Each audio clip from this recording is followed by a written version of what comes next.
Assalamualaikum warahmatullahi wabarakatuh. Halo, selamat pagi anak-anak. Apa kabar kalian semuanya? Semoga kalian sehat selalu dan tetap semangat dalam belajar.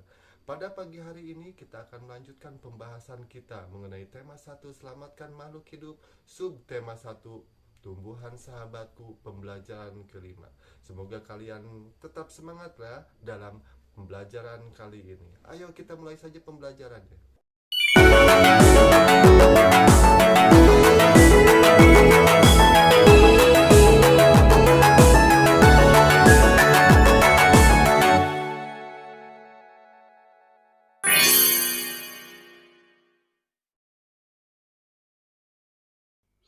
Oke anak-anak, pada pagi hari ini kita akan melanjutkan pembahasan kita di tema 1, subtema 1, pembelajaran kelima.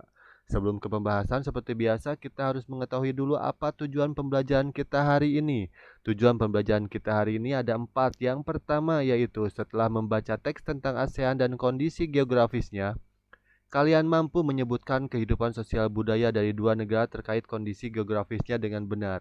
Yang kedua, setelah berdiskusi, kalian mampu menulis laporan tentang perbedaan sosial budaya dari dua negara terkait kondisi geografisnya dengan benar melalui diagram pen. Yang ketiga, setelah melakukan uji coba dengan bahan patung, kalian mampu menemukan cara membuat patung dengan tepat. Dan yang keempat yaitu dengan menggunakan bahan tanah liat, lilin malam, atau adonan, kalian mampu mencoba membuat patung dengan terampil. Oke, sekarang kita akan membahas satu teks yang akan Bapak bacakan dan kalian simak baik-baik ya. Sebagian besar kawasan Asia Tenggara beriklim tropis dengan curah hujan tinggi dan suhu udara panas. Hutan tropisnya kaya akan flora dan fauna. Hutan menghasilkan kayu dan rotan, hanya Myanmar bagian utara yang beriklim tropis. Hampir semua negara di kawasan Asia Tenggara memiliki wilayah laut. Laut banyak memberikan manfaat. Manfaat laut apa sajakah yang kalian ketahui? Sekarang kita simak manfaat-manfaat laut berikut ini. Manfaat laut yang pertama yaitu 1. Menghasilkan ikan dan hasil laut lainnya. Yang kedua, sebagai jalur transportasi air. Yang ketiga, menghasilkan bahan tambang seperti minyak bumi dan gas alam. Kemudian yang keempat yaitu objek wisata laut.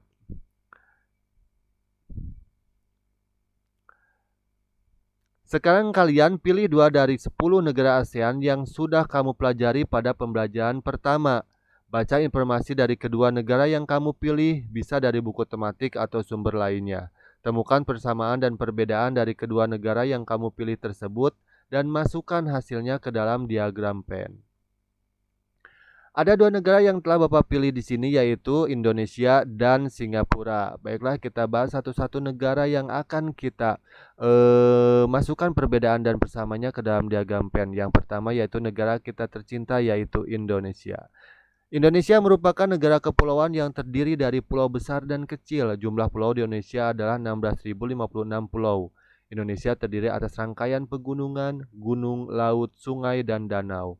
Pegunungan tertinggi di Indonesia terletak di Papua, yaitu Pegunungan Sudirman. Sungai terpanjang di Indonesia adalah Sungai Kapuas di Kalimantan, dan danau terbesarnya adalah Danau Toba di Sumatera Utara. Indonesia terletak di daerah Khatulistiwa sehingga beriklim tropis. Indonesia memiliki 1.340 suku bangsa. Sebagian besar penduduk menganut agama Islam. Agama lain yang berkembang adalah Protestan, Katolik, Hindu, Buddha, dan Konghucu. Kebudayaan daerah tercermin dalam berbagai aspek kehidupan masyarakat di seluruh daerah di Indonesia. Indonesia merupakan salah satu negara penghasil teh terbesar di dunia. Indonesia merupakan penghasil minyak dan barang tambang seperti batu bara, gas alam, emas, timah, besi, baja, aluminium, dan barang tambang lainnya. Pada bidang industri, Indonesia menghasilkan kain dan pakaian jadi. Beberapa negara Asia Tenggara mengimpor barang baku dan bahan makanan dari Indonesia. Pariwisata merupakan salah satu penghasil pendapatan negara yang cukup besar. Sekarang kita beralih ke negara yang kedua, yaitu Singapura. Singapura merupakan negara kepulauan yang memiliki 63 pulau kecil. Pulau tersebut antara lain Pulau Tekong, Pulau Ubin, dan Pulau Santosa. Lokasi tertinggi di Singapura berada di Bukit Timah dengan ketinggian 166 meter. Singapura memiliki iklim tropis dengan suhu rata-rata 26,7 derajat Celcius. Sekitar 23% dari Singapura merupakan hutan dan cagar alam. Penduduk Singapura mayoritas etnis Tiongkok sebanyak 77,3%. Suku bangsa lain yang ada adalah suku bangsa Melayu, etnis India, Eropa, dan etnis lainnya. Mayoritas rakyat Singapura menganut agama Buddha dan Tao. Sebagian kecil menganut Islam, Kristen, Hindu, dan lainnya. Setiap etnis masih berpegang teguh pada adat dan budaya masing-masing. Singapura memiliki lambang negara yaitu Marlion.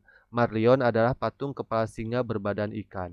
Singapura memiliki sebuah pasar ekonomi yang maju. Bidang ekspor, perindustrian, dan jasa merupakan hal yang sangat penting dalam perekonomian Singapura. Pemerintah Singapura juga memperbaiki dan meningkatkan pendidikan serta teknologi. Singapura merupakan negara yang paling maju perekonomian di Asia Tenggara.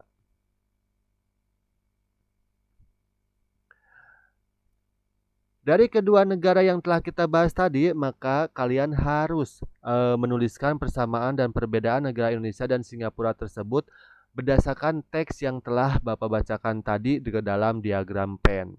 Ini merupakan tugas pertama. Di sini Bapak telah menyediakan diagram pen yang harus kalian isi perbedaan dan persamaan dari kedua negara tersebut, yaitu Indonesia dan Singapura. Merawat tanaman merupakan perwujudan rasa syukur kita kepada Tuhan Yang Maha Esa yang telah memberikan tanaman sebagai sumber kehidupan dan sebagai sahabat bagi manusia. Manfaat tanaman tidak hanya pada buah dan bunganya saja. Sebagian besar tanaman lain yang dapat dimanfaatkan oleh penduduk Indonesia adalah kayu. Banyak produk seni yang terbuat dari kayu, salah satunya adalah patung. Selain kayu, patung juga bisa dibuat dari batu atau tanah liat. Patung Nusantara umumnya terbuat dari tanah liat. Patung tersebut sangat diminati oleh wisatawan lokal maupun wisatawan mancanegara. Nah, dari pembahasan tadi, kalian harus mengenal dulu apa itu patung. Patung adalah karya seni tiga dimensi yang meniru bentuk manusia, hewan, tumbuhan, ataupun benda yang dibuat menggunakan teknik tertentu. Patung memiliki beberapa fungsi, di antaranya yaitu sarana ibadah untuk agama tertentu, mengenang jasa pahlawan atau peristiwa bersejarah suatu bangsa, pelengkap konstruksi bangunan, dan sebagai penghias bangunan, taman, atau tempat lainnya. Sekarang kita akan membahas tentang proses pembuatan patung Nusantara. Proses pembuatan patung Nusantara berasal dari tanah liat. Pembuatan patung tanah liat dapat dilakukan dengan teknik cetak, tekan, maupun ukir. Untuk teknik cetak, tekan, dan ukir sebaiknya menggunakan tanah liat plastis. Jangan menggunakan tanah yang lembek karena akan menyulitkan untuk memperoleh bentuk yang tepat, rapi, dan jelas. Tanah liat yang terlalu lembek atau lengket pada cetakan GIF sehingga sulit diangkat dari cetakan dan sulit untuk diukir. Nah, tugas kalian yaitu silahkan kalian coba membuat patung sederhana yang terbuat dari tanah liat yang ada di sekitarmu. Jika tidak ada tanah liat, kalian boleh menggunakan lilin malam atau lilin mainan. Bentuk dari patungnya boleh apa saja sesuai dengan kemampuan kalian. Boleh hewan, tumbuhan, manusia, ataupun bangunan. Oke, selamat mencoba.